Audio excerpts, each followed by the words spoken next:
Hello friend, मी सिद्धेश दळवी स्वागत करतो आमच्या यूट्यूब चॅनलवरती, ज्याचं नाव आहे डिवाइन क्लासेस. आज आपण शिकणार आहोत ऑर्गनायझेशन ऑफ कॉमर्स मधील second chapter function of management. तर या चॅप्टरमध्ये आपल्याला 6 फंक्शन बघायचे आहेत.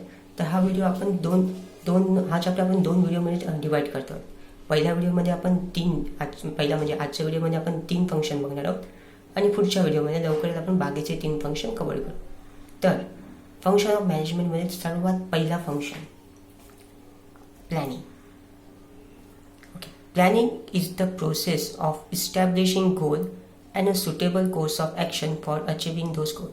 आता प्लॅनिंग ही अशी गोष्ट आहे जी आपण सगळेच करतो. जसं की आता तुम्ही 12वीत आहात, तर तुम्हाला तुमची प्लॅनिंग काय असेल, तर तुमचा गोल असेल की जास्तीत जास्त मार्क मिळून पर्सेंटेज मिळून 12वी क्लिअर करणं, आणि त्या संबंधी तुम्ही प्लॅनिंग केली असेल. तसेच प्लॅनिंग ऑर्गनायझेशनमध्ये पण होते. कंपनी लेवलवर पण कंपनीचा जो गोल असतो, जसं की प्रॉफिट कमवणं असेल, जास्तीत जास्त रेव्हेन्यू कमवणं असेल, किंवा जास्तीत जास्त प्रोडक्शन करणं असेल, ह्यापैकी कुठलाही गोल असतो, तो गोल ते निश्चित करतात आणि त्या गोलच्या संबंधित, तो गोल अचीव करण्यासंबंधीचे काय ॲक्शन घ्यावे लागतील या संबंधीचे ते प्लॅनिंग करतात. तर हेच गोष्ट इथे सांगितली आहे की planning is a process of establishing goal, म्हणजे गोल ठरवतं आणि suitable course of action for achieving those goal, आणि तो गोल अचीव करण्यासाठी कोणते ॲक्शन घ्यावे लागतात या संबंधी सर्व प्रोसेस असतो, म्हणजे प्लॅनिंग. तर need and importance of planning बघणार आहोत. आता आपण काय गरज आहे प्लॅनिंगची. तर पहिलं, फोकस ऑन गोल्स. तर प्लॅनिंग आपण जी काही प्लॅनिंग करतो ती आपल्याला आपल्या गोलविषयी फोकस करूनच बनवतो. जर ते प्लॅनिंगमध्ये आपला गोल नसेल तर त्या प्लॅनिंगचा काय फायदा नाही. Facilitate direction. आता आपण प्लॅनिंग करताना कोणकोणते ॲक्शन घ्यायचे त्या आपण आधीच ठरवतो. त्यामुळे कोणत्या टायमाला कोणते ॲक्शन घ्यायचे, कोणती ॲक्टिव्हिटीज करायचे हे आपल्या आधीच माहीत असल्यामुळे आपल्याला डायरेक्शन, आपल्या दिशा मिळायला सोपी जाते आपल्या गोलवर अचीव करण्याविषयीची. तर एन्करेज इनोव्हेशन. तर आपण जेव्हा आपल्या प्लॅनिंगमध्ये आपल्याला माहिती आहे कधी कोणती गोष्ट करायची आहे, तर ती गोष्ट किती चांगल्या पद्धतीने किंवा किती नवीन पद्धतीने करता येईल ह्याविषयी विचार करायला आपल्याला वेळ भेटतो आणि आपण ॲक्शन घेऊ शकतो प्लॅनिंगमुळे. Corporate image. आता इफेक्टिव्ह प्लॅनिंग, जर आपण जो प्लॅन केला आहे, जो ॲक्शन ठरवले आहे, त्याचे आपण इफेक्टिव्हली राबवले तर आपले गोल अचीव होतात. गोल अचीव झाल्यामुळे काय होतं, आपली कॉर्पोरेट इमेज आहे मार्केटमध्ये ती सुधारण्यास मदत होते कंपनीची. Optimum utilisation of resources. आता जर आपण जो पण प्लॅन करतो तेव्हा आपल्याला अवेलेबल असलेल्या रिसोर्सेस आधी लक्षात घेतो आणि त्या रिसोर्सेसनुसार त्यांच्यावर अवलंबून आपण आपला प्लॅन बनवतो. त्यामुळे काय होतं, त्या रिसोर्सेसचा जास्तीत जास्त चांगल्या पद्धतीने आपण उपयोग करू शकतो आणि जास्तीत जास्त प्रोडक्शन घेऊ शकतो. Motivate personal. आता जेव्हा आपण प्लॅनिंग करतो आणि ती प्लॅन अचीव होतात, तर अचीव होण्यामध्ये ज्याच्या एम्प्लॉईजचा, वर्कर्सचा, मॅनेजरचा सहभाग असतो त्या लोकांना आपण मोटिवेट करू शकतो. म्हणजे त्या चांगला पगार देऊन किंवा काही फॅसिलिटीज देऊन, मॉनिटराईज किंवा नॉन मॉनिटराईज फॅसिलिटी देऊन त्यांना आपण नेहमी मोटिवेट ठेवू शकतो. आणि शेवटचं आहे फॅसिलिटेट डिसिजन मेकिंग. आता जेव्हा आपण टॉप लेवल मॅनेजमेंटमध्ये असतात ते लोक जेव्हा प्लॅन करतात तेव्हा ते एकच प्लॅन नाही करत, ते मल्टिपल प्लॅन ABC असे मल्टिपल प्लॅन बनवतात आणि त्या मल्टिपल प्लॅनपैकी एक योग्य तो प्लॅन ते लोक निवडतात. तर त्या प्लॅनिंगमुळे काय होतं, आपल्या डिसिजन सुधारण्यात आपल्याला मदत होते. तर सेकंड फंक्शन ऑफ मॅनेजमेंट आहे ऑर्गनायझिंग, म्हणजे आयोजन. आता आपण नेहमीच काय नाही आपल्या आयुष्यात आयोजन करत असतो. म्हणजे बड्डे पार्टी असते, लग्न असतं, काही समारंभ असतात, त्याचं आपण ऑर्गनायझेशन बघत असतो.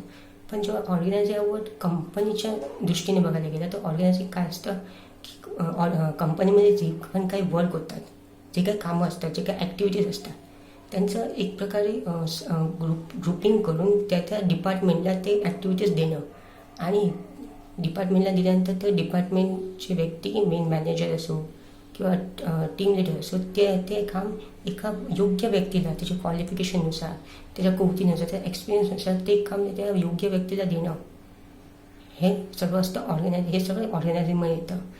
त्या प्रकारे ते काम दिल्यानंतर त्या कामासंबंधीचे त्याचे रिस्पॉन्सिबिलिटीज असतात, जे काही ऑथॉरिटीज असतात ते त्याला क्लिअरली एक्सप्लेन करणं आणि कन्फ्युजन मिटवणं, यामुळे काय होतं, हे जे हे हे हे सगळं जेव्हा प्रॉपरली ऑर्गनाईज होतं त्यामुळे काय होतं, कन्फ्युजन कमी होतं, वर्क स्मूथली काम काम एकदम स्मूथली होतं आणि त्यामुळे आपलं प्रोडक्शन आहे ते चांगल्या जास्तीत जास्त पद्धतीने कंपनी प्रोडक्शन अचीव करू शकते.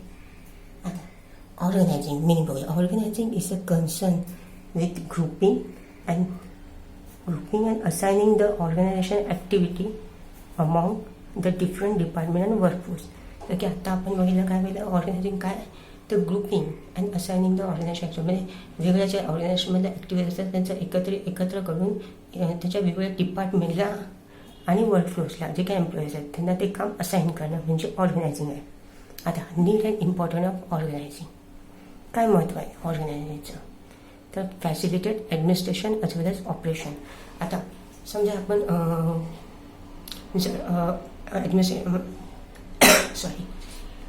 आपण चांगल्या पद्धतीने जर ऑर्गनायझिंग केलं म्हणजे जसं की प्रोडक्शन डिपार्टमेंटची सर्व ॲक्टिव्हिटी प्रोडक्शन डिपार्टमेंटला दिली, फायनान्सची ॲक्टिव्हिटी फायनान्स डिपार्टमेंटला दिली, यामुळे काय होतं कन्फ्युजन कमी होतं आणि ऑप्टिमाइज युटिलाइज आपलं जे वेस्टेज आहे कामाचा किंवा वेळेचा जो वेस्टेज कमी होतं. Define the job properly. आपण मगाशी मिनिंगमध्ये पहिल्या ऑर्गनायझिंगमुळे तुमची ऑथॉरिटी आणि रिस्पॉन्सिबिलिटी आणि जॉबविषयी सर्व क्लिअरली तुम्हाला डिफाईन केलं जातं. प्लस तो जॉब जो आहे जे काय तुमची ऑथॉरिटी रिस्पॉन्सिबल पर्सनला दिली जाते म्हणजे तुमच्या एज्युकेशननुसार तुमच्या क्वालिफिकेशननुसार तुम्हाला तो जॉब अपॉइंट केला जातो. थर्ड आहे क्लिअरिफाय ऑथॉरिटी रिस्पॉन्स. आपण आता बघितलं ऑर्गनायझिंगमध्ये तुम्हाला तुमची जेवढी काही रिस्पॉन्सिबिलिटी आहेत तर कामाविषयी आणि ऑथॉरिटी तुम्हाला क्लिअरिफाय केले जातात.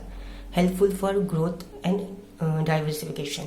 आता कंपनीमध्ये ग्रोथ केव्हा अचीव होतं, जेव्हा तुम्ही कंपनीमध्ये सर्व ज्या ॲक्टिव्हिटी ते स्मूथली चालतात बिना कुठल्या कन्फ्लिक्टने किंवा भांडणाशिवाय.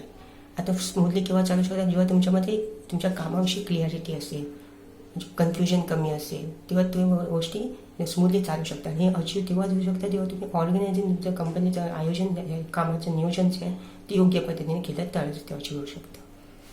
तर ऑप्टिमम युटिलायझेशन प्रोसेस. आता तुम्ही काम देताना एका योग्य व्यक्ती त्याच्या क्वालिफिकेशन त्या कृतीनुसार तुम्ही काम देत आहे तर तो व्यक्ती चांगल्या पद्धतीने जास्तीत जास्त त्या रिसोर्सेसचा उपयोग करून जास्तीत जास्त प्रोडक्शन काढू शकतो. Create sense of security.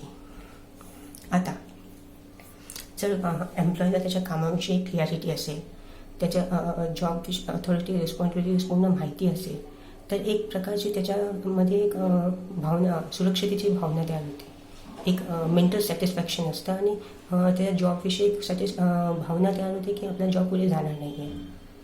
Scope of innovation. आता तुम्ही योग्य व्यक्तीला तुमच्या योग्य ते काम दिल्यामुळे तो व्यक्ती ते काम चांगल्या नवीन पद्धतीने करू शकतो.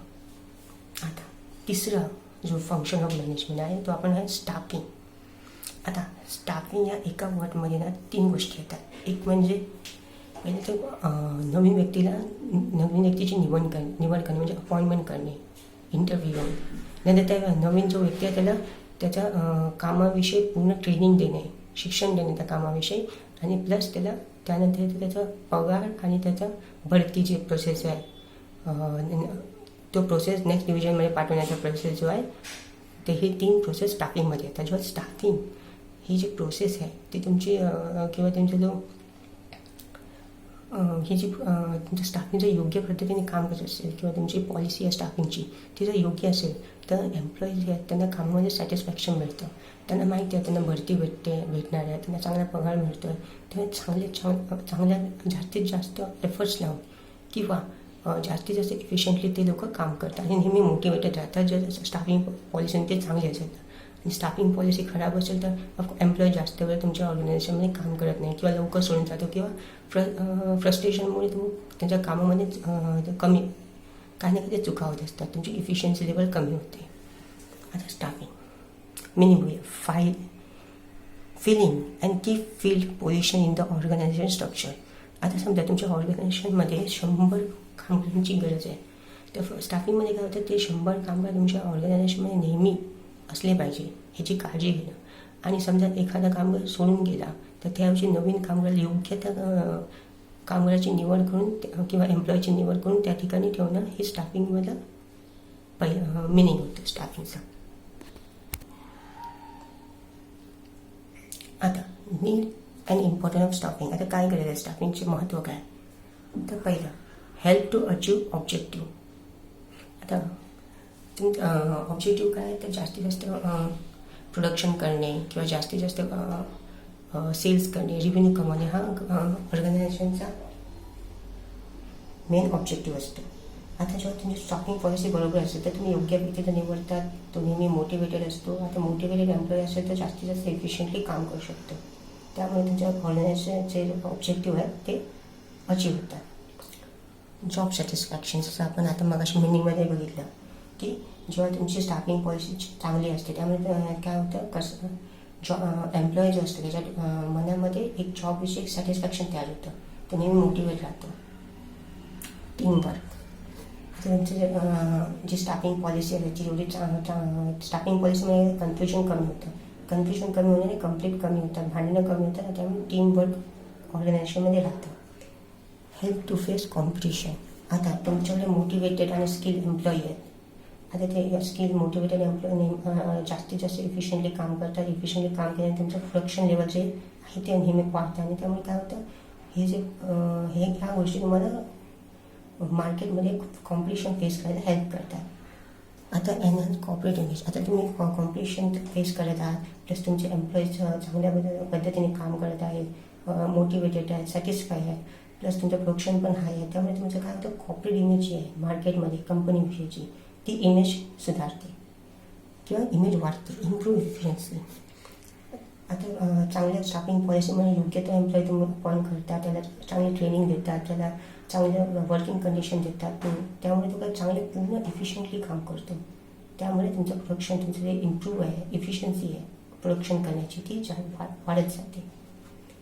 आणि लॉंग टर्म इफेक्ट, हा शेवटचा पाहिजे लॉंग टर्म इफेक्ट. आता एक चांगला एम्प्लॉई तो नेहमी कंपनीसाठी एक असेट असतो. असे ते चांगले एम्प्लॉई होते जास्तीत जास्त वेळ जर तुमच्या ऑर्गनायझेशनमध्ये राहिले तर ऑर्गनायझेशनची भरभराट होते. त्यामुळे स्टाफिंग पॉलिसी एवढी चांगली असेल तेवढी जास्तीत जास्त एम्प्लॉई तुमच्या चांगले एम्प्लॉई तुमच्या ऑर्गनायझेशनमध्ये राहते आणि चांगले एम्प्लॉई तुम्हाला भेटत राहते. ते स्टाफिंग पॉलिसीचं महत्त्व आहे.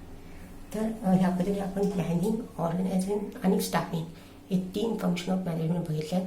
उरलेले फंक्शन ऑफ मॅनेजमेंट आपण नेक्स्ट व्हिडिओमध्ये पाहणार आहोत. तर हा व्हिडिओ तुम्हाला आवडला असेल तर नक्की लाईक करा आणि जास्तीत जास्त मुलांपर्यंत शेअर करा आणि चॅनल सबस्क्राईब करायला विसरू नका. बाजूला असलेल्या बेल आयकॉनला पण क्लिक करा, म्हणजे नवीन व्हिडिओचे नोटिफिकेशन तुमच्यापर्यंत पोहोचत राहील. तोपर्यंत अभ्यास करत राहा, शिकत राहा.